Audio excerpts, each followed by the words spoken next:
നാസർ മാനുക്കാൻ്റെ നേതൃത്വത്തിൽ 27 വീടുകൾ പണി പൂർത്തീകരിച്ച വീടുകളാണ് ഇതൊക്കെ. അപ്പോൾ ഇതിൽ കുറഞ്ഞ പണികളെ അതിൽ ഇനി ബാക്കിയുള്ളൂ, ഫർണിച്ചറുകളും അങ്ങനത്തെ സംഭവങ്ങളൊക്കെ ആയിട്ട്. അപ്പോൾ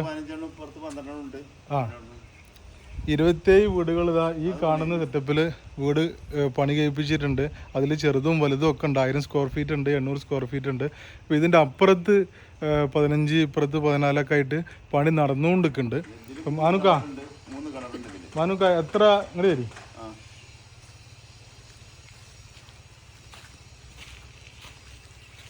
ഇതിലിപ്പോ എത്ര കുടുംബങ്ങൾ നമ്മളിപ്പോ കൺഫേം ആയത്? അതായത് 8 കുടുംബങ്ങളെ ഇപ്പൊ ഞങ്ങൾ തിരഞ്ഞെടുത്തിട്ടുണ്ട്.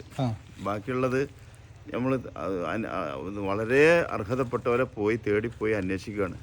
അപ്പോൾ നമുക്ക് ഈ വീട് നിർമ്മിച്ചെന്ന കുറേ നല്ല മനുഷ്യസ്നേഹികളുണ്ട്. ഞങ്ങളെല്ലാവരും പാടെ സഹകരിച്ചുകൊണ്ടാണ് ഈ പ്രവർത്തനം നടത്തുന്നത്. അപ്പോൾ ആ ആളുകളും പാടെ നമ്മൾ ശ്രമിപ്പിക്കലുണ്ട്. അപ്പോൾ അവർ നമ്മളോട് പലരും പറയും അത് മാനുക്ക പോയി അന്വേഷിക്കാണ്ട് ചെയ്യും, അതിപ്പോൾ വേറെ ഒന്നും ആലോചിക്കാനില്ല. നമ്മളാണെങ്കിലോ ഇത് കൊടുക്കുമ്പോൾ ആ അർഹതപ്പെട്ടവൻ്റെ കയ്യിൽ എത്ര എന്നുള്ള നിർബന്ധമുണ്ട്. കാരണം പലരും ഗൾഫിലൊക്കെ ഉള്ള ആളുകളാണ്. അവരൊക്കെ ഈ പൈസ അയച്ചു തന്നപ്പോൾ അവരുടെ ഉദ്ദേശം തന്നെ നമ്മൾ ചൂരൽമല മുണ്ടക്കൈ ദുരന്തത്തിൽപ്പെട്ട കുടുംബങ്ങൾക്ക് ഇതിലെല്ലാം വഴി അടഞ്ഞ ആൾക്കാർ കിട്ടണം. പിന്നെ നമ്മളെ സർക്കാരിൻ്റെയും മുസ്ലിം ലീഗിൻ്റെയും കോൺഗ്രസിൻ്റെയും ഒക്കെ ഇപ്പോൾ വീട് ഇവിടെ വരുന്നുണ്ട്. അത് നമ്മൾ നേരത്തെ ആക്കാൻ കഴിഞ്ഞു മാത്രം സന്തോഷം അല്ലേ? അതെ, മാനുക്ക ഇവിടെ ആളുകളെ സെലക്ട് ചെയ്യുന്ന തന്നെ ഇവിടുത്തെ വാർഡ് മെമ്പറേയും പഞ്ചായത്ത് ഭരണാധികാരികളെയും ഒക്കെ അന്വേഷിച്ചിട്ടാണ്. അല്ല, അവരോടൊക്കെ അന്വേഷിച്ചാലും നമ്മളൊന്ന് നേരിട്ട് ഫൈനൽ ഇവരെ വീട് ഇപ്പം നിലവിലുണ്ടായിരുന്ന വീട് ഏതാ. കാരണം ഇപ്പോൾ പലരും നമ്മൾ നേരിട്ട് പോയി അന്വേഷിക്കുമ്പോൾ ഇവർക്ക് സർക്കാരിൻ്റെ പിന്നെ വീട് വേണ്ടാറുള്ള പൈസ പഠിച്ചവരുണ്ട്. പക്ഷെ എന്നിട്ട് നമ്മളോട് വീട് ചോദിക്കണവരുണ്ട്. പിന്നെ ചിലവർ രക്ഷിതാക്കൾക്ക് വീട് കിട്ടിയിട്ടുണ്ടാവും സർക്കാരിൻ്റെ, പക്ഷെ നിൻ്റെ മകന് കിട്ടിയില്ല എന്നുള്ള ഇത് ചോദിക്കും. പക്ഷെ നമുക്ക് ഈ പാടിയിലൊക്കെ ഉണ്ടായിരുന്ന ഒരുപാട് പാവങ്ങൾ നിലവിൽ ജീവിതത്തിൽ അവർക്ക് സ്വന്തമായിട്ട് വീടുണ്ടായില്ല. എന്നാൽ ആ പാടിയൊക്കെ നഷ്ടപ്പെട്ടു പോയി ചെയ്ത്. അത്തരത്തിലുള്ള അർഹതപ്പെട്ട കുടുംബങ്ങളെ പിന്നിലാണ് ഇപ്പം നമ്മളുള്ളത്. കാരണം അവർക്ക് ജീവിതത്തിൽ സ്വന്തമായിട്ടൊരു വീടാവുകയാണ്. അതെ, നമ്മളും ഇന്ന് കാര്യമായിട്ട് വന്നത് തന്നെ ഈ ഒരു പ്രവർത്തനത്തിന് വേണ്ടിയിട്ടാണ്. ഇവിടുത്തെ ആളുകളെ കൂടുതൽ അന്വേഷണത്തിൻ്റെ ഭാഗമായിട്ടാണ് മാനുക്കാൻ്റെ കൂടെ ഞങ്ങളൊക്കെ വന്നിട്ടുള്ളത്. അപ്പോൾ ഒരുപാട് മനുഷ്യസ്നേഹികളുടെ ഒരു അധ്വാനമാണ് ഈ കാണുന്നതൊക്കെ. അപ്പോൾ നാഥൻ അർഹമായ സെലക്ട് ചെയ്തിട്ടുള്ള സ്ഥലം എന്ന് പറഞ്ഞു കഴിഞ്ഞാൽ ഒരുപാട് കഷ്ടപ്പാടുകൾ അനുഭവിച്ചു കഴിഞ്ഞാലും ഇനി സ്വർഗത്തുല്യമായിട്ട് ജീവിക്കാൻ പറ്റുന്ന കണ്ട എന്താ ആ ഒരു വൈബും കാര്യങ്ങളൊക്കെ. ഇത് എല്ലാം വന്നു കഴിഞ്ഞാൽ മാഷാ അല്ലാഹ് ഇതിൻ്റെ പ്രാർത്ഥന എന്തായാലും മാനുക്കാക്ക് എല്ലാവരും പ്രാർത്ഥിക്കുന്നുള്ള ഉറപ്പാണ്. കാരണം എന്താ വെച്ച് കഴിഞ്ഞാൽ കണ്ട അതിൻ്റെ ആ ഒരു ആംബിയൻസ് നിങ്ങൾ തെരഞ്ഞെടുത്ത സ്ഥലമല്ലേ മനുഷ്യന് ആ ഒരു ഉള്ളിൽ സന്തോഷം സമാധാനം ഒക്കെ കിട്ടണ.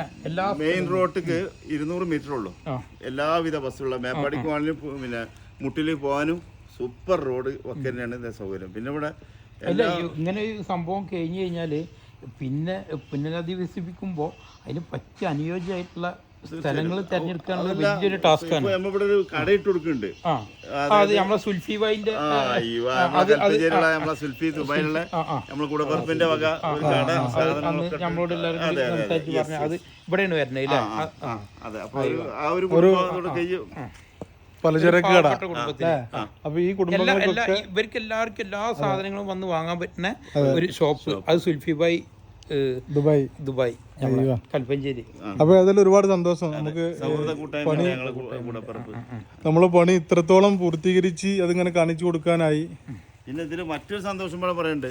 ഈ വീടൊക്കെ ആളുകൾ നമുക്ക് നമ്മളെ കൂടെ കൂടി വെച്ചെന്നെങ്കിലും അതിലേക്കുള്ള ഓരോ കുടുംബത്തിക്കുള്ള ചൂല് മുതൽച്ച് ജ്യൂസ് മെഷീൻ മുതൽച്ച് കുക്കർ മുതൽച്ച് എല്ലാ സാധനവും ഓഫറാ. അപ്പൊ അങ്ങനെയുള്ള മനുഷ്യരുണ്ട് അല്ലേ?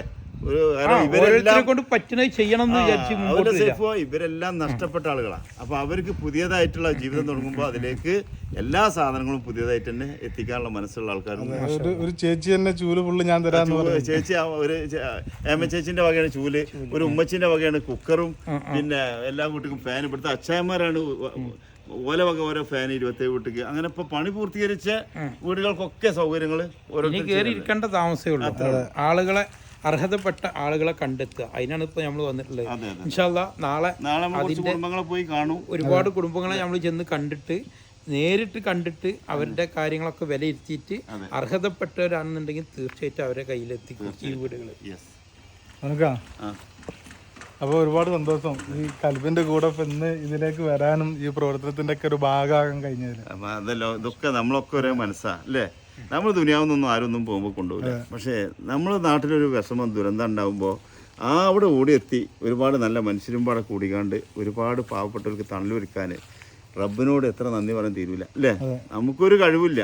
പടച്ചോപ്പ കാണിച്ചെന്നില്ല ഈ പിന്നെ ജാതി മതം പറയുന്ന മനുഷ്യർക്കാണ് വലിയ വാണിങ്ങുള്ള നമ്മളെ ചുരൽമല മുണ്ടക്കൈ ദുരന്തം കാണിച്ചു കൊടുത്ത്. ഇന്ന് അവിടെ മറുമാടി ആൾക്കാർ സേവ്യറുണ്ട്, രാമുണ്ട്, മുഹമ്മദ് എല്ലാവരും ഒരുമിച്ചാണ് കിടക്കുന്നത്. അവിടെ ഒരു ജാതി ഇല്ല അല്ലേ. നമ്മുടെ രക്തത്തിന് ആർക്കും കളർ വ്യത്യാസമില്ലല്ലോ.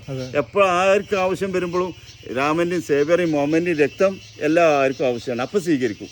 പിന്നെ ഇവിടെ പടച്ചവന് ജാതി ഇല്ല, നമുക്കാണ് ജാതി അല്ലേ. നല്ലത് ചെയ്യണതിൻ്റെ കൂടെ പടച്ചമ്പലുണ്ട്. പിന്നെ ഇതല്ല 1000 സ്ക്വയർ ഫീറ്റിന്റെ ഇതിന് 3 ബെഡ്റൂമാണ്, മറ്റൊരു 2 ബെഡ്റൂമാണ്. ഇതൊക്കെ ഇനി അവർക്ക് ഓരോ ആവശ്യാനുസരണം മേലക്കൊക്കെ വേണേൽ എടുക്കും ചെയ്യാം. 3 കിണറുണ്ട് ഇതില്. 3 കിണറുണ്ട്. പിന്നെ ഓരോ മനുഷ്യസിനുള്ള സപ്പോർട്ട് തന്നെ കേട്ടോ കിണറൊക്കെ. പിന്നെ എല്ലാ കാര്യങ്ങളും. അപ്പോൾ ഏതായാലും ഇൻഷാ അല്ലാ ഞങ്ങൾ വയനാട്ടിൽ എത്തിയിട്ടുള്ളൂ. നേരെ ഇങ്ങോട്ടാണ് വന്നത്.